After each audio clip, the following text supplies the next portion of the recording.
Did you grow up wanting to be a professional trainer, or did you transition to another career? This was a career change. I was right about 40 at the time. Mm-hmm.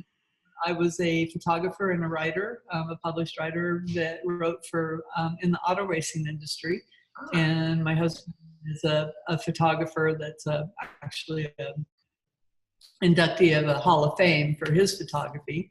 And that's kind of how we met, was through my writing and his photography came together in magazines. And yeah, so that's kind of where I started. So that has helped me with this career, because now I can, I do a lot of writing and wrote a book, obviously.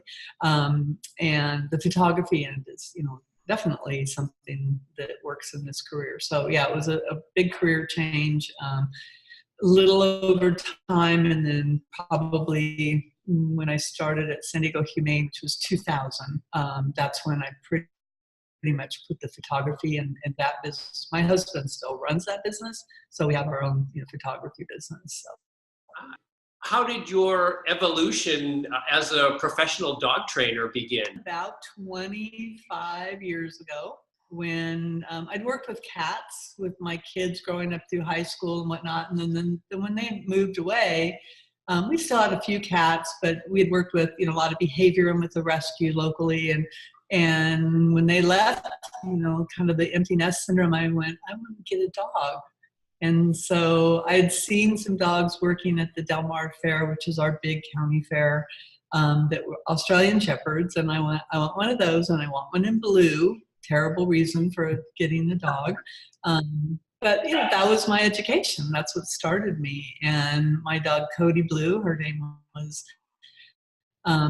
she was quite a challenge, and it was all choke chain stuff, then training. And, I went to classes and did that and completely ruined her. So I made her aggressive toward people and other dogs and cars and bikes, because I was popping her every time, like the trainer told me to do.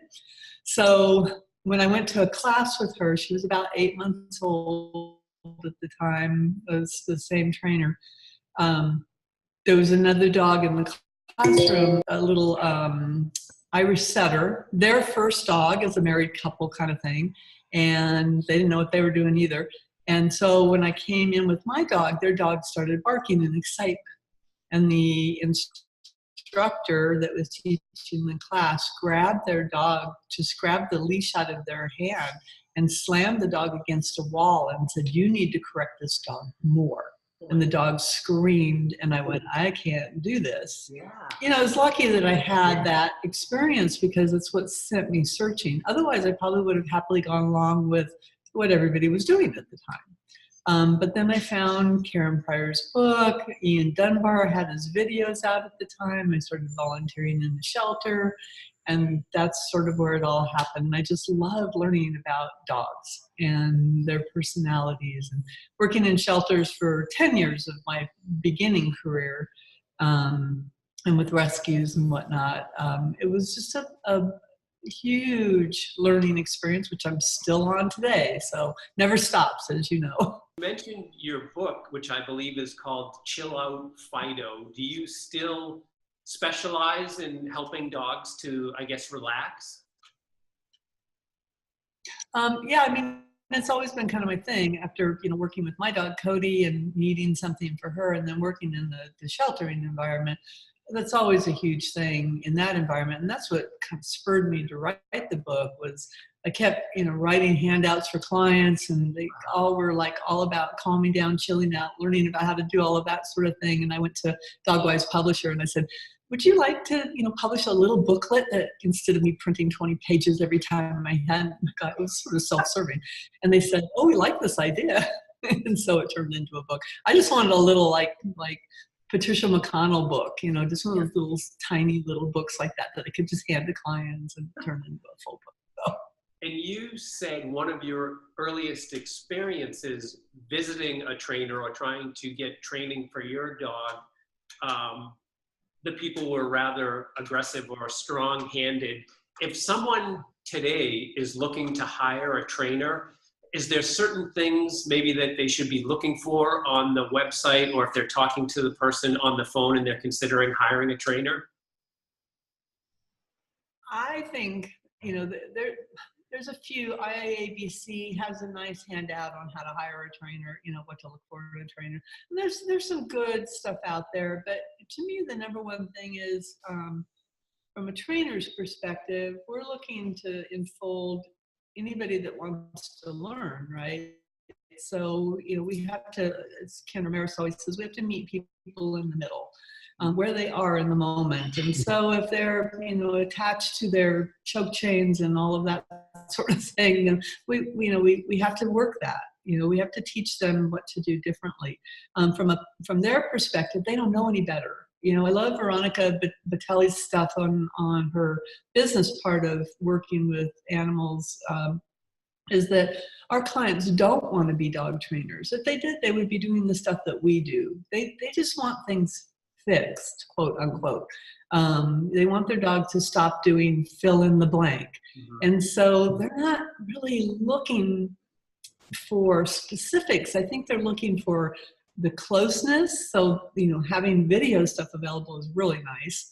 And I think that they're looking for somebody they can connect to, that sort of speaks their language. And it's not necessarily, because if I don't know if you've explored around on a lot of the, the other side of the aisle websites, they are great marketers. Yes. It's flashy. Everything sounds so reasonable. This is just like mother dogs do to their dogs. And, it all sounds so pretty. And so it is easy for people to step into that world. And so I think that's an area that we neglect, the marketing part, the flash part, the here we are, look what we can help you with part. And so videos and things like that, I think, are really important to show we can do all that same stuff. Hannah Brannigan with positive reinforcement can get an notch on her dog, which everybody says you can't get a notch with a clicker trainer. Right? Oh, yes, you can. And there's more and more and more coming up. So I think the flashy sort of things like that are, when people, they're so in tune from television, Hollywood, Madison Avenue to look for what jumps at them, and that is fix my dog. Yes. I think that's just my opinion. When you were becoming a professional, did you go through like Karen Pryor Academy, or what route did you take? Good question. No, the Karen Pryor Academy, the lovely thing, it's only been in its inception for 10 years. I've been training for almost 25. So there was I went to seminars and Clicker Expo, I've gone to every Clicker Expo but one here on the West Coast, and since inception, so 16 years now. And, APDT conferences and on and on. So I was just like a conference junkie, a workshop junkie, and did a lot of that. And then I have had some great mentors when I worked at San Diego Humane. Madeline Gabriel was my boss there, and she's fabulous. If you ever want dogs and baby stuff, she's awesome. Oh, okay. And yeah, really, really good. And she's in North Carolina, so she's not too far from you guys. So she gave me a lot of education and knowledge, and the means, because she's a great business person, a means to tie business and training together, and that really helped me going forward. But really, it was all sort of ad hoc here or there, a little bit of this, a little bit of that. And when Karen Pryor Academy finally put itself together, when all that was all done and I took it, it was like a revelation for me to bring all the knowledge that I had, little bits and pieces of training-wise. Mm-hmm. Knew a lot about behavior, but the mechanics of everything and how do you get there from here, and it just tightened everything up for me. And I've heard that from other trainers that had been doing clicker training in their backgrounds, but for me it was like that was what really did it. That was the thing that just like brought it all together. It was like, wow, this is so tight. It really brought my skills to a different level, I believe. And so I think that combinations of just a lot of miscellaneous learning and then a tight program like KPA to like solid cement everything was where my skills come from. And good mentors, people that really know their stuff, kind of where it all, took me. Do you have maybe one particular dog or one particular guardian that was maybe a tougher case than you expected, and then either the dog had a light bulb moment or the guardian had a light bulb moment where they saw sort of this science-based training being effective?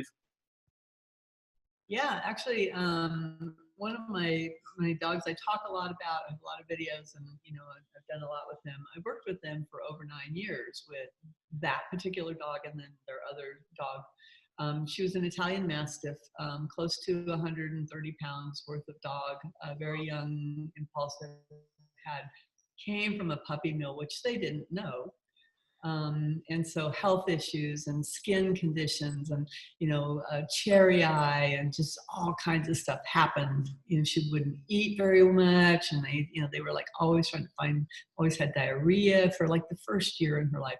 And they finally got her physically healthy, and then they needed to take care of her cherry eye, and they were going to spay her all at once. And then she got an ear infection, and all that happened at the same time, right around a year old. And so they took her to the vet, and they did the surgery on her eye and everything.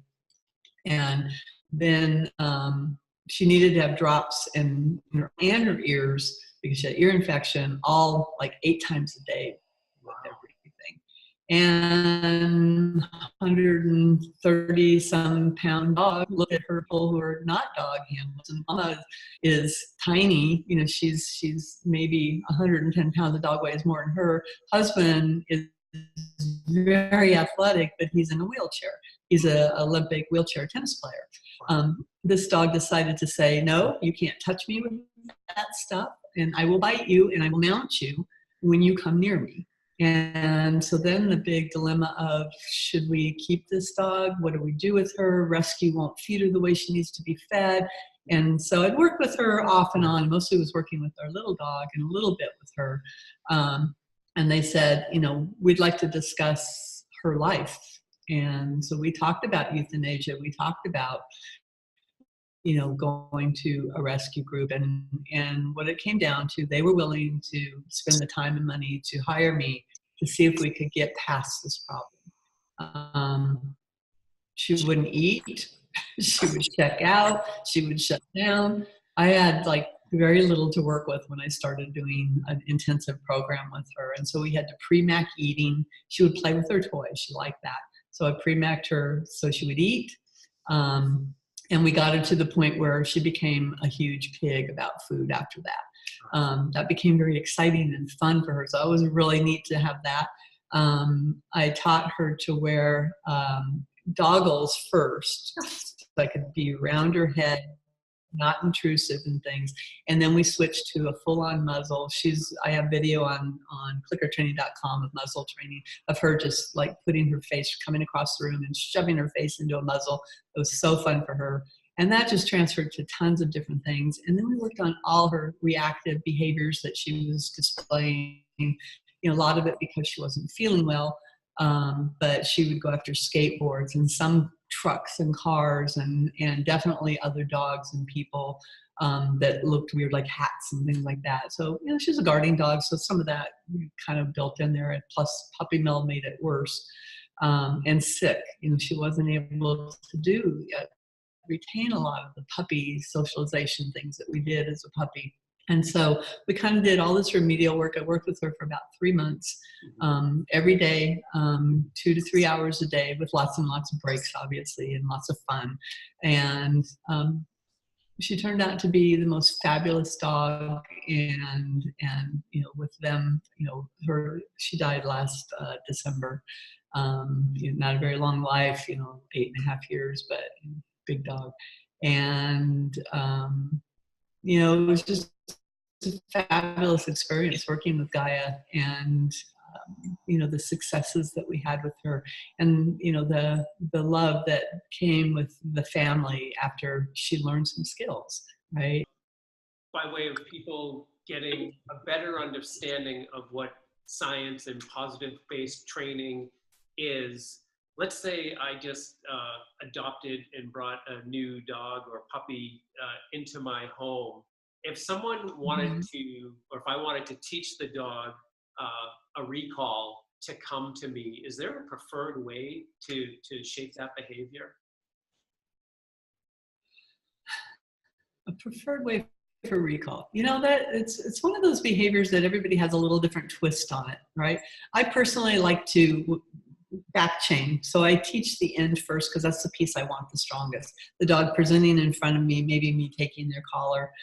So I back chain it, you know, a step at a time. So can you come to me from one step? And I make sure that's solidified. Now can you come from me from 2 steps? And that's really solidified. Then 3, and I'm just building the mathematical algorithm on the finished behavior. So I'm building more and more reps on that end, you know, so they're getting, so if I start with, you know, 25 reps of, you know, that one step, then if I go to step 2, I'm going to do, say, 25, these are random numbers, 25 of that one. And now my end step has 50 reps to it. And then when I go to third, that's 25, then 50, then 75. So it's a mathematical equation with movement stuff when you work on back chaining. And so I use a lot of back chaining for movement type behavior. So that's what I would do with recall. I love teaching recall. I have a relatively new dog. I've had him for about a year now, and he's about 18 months or so. And he has like a fabulous recall. I can bring him away from lizard hunting, and that's exactly how we did it. So, so recall is very fun for all my dogs. When they hear me say here, they'll turn away pretty much. There's still that occasion where my middle dog is like, no, I really want to do this right now. But the other dogs help her come along. So.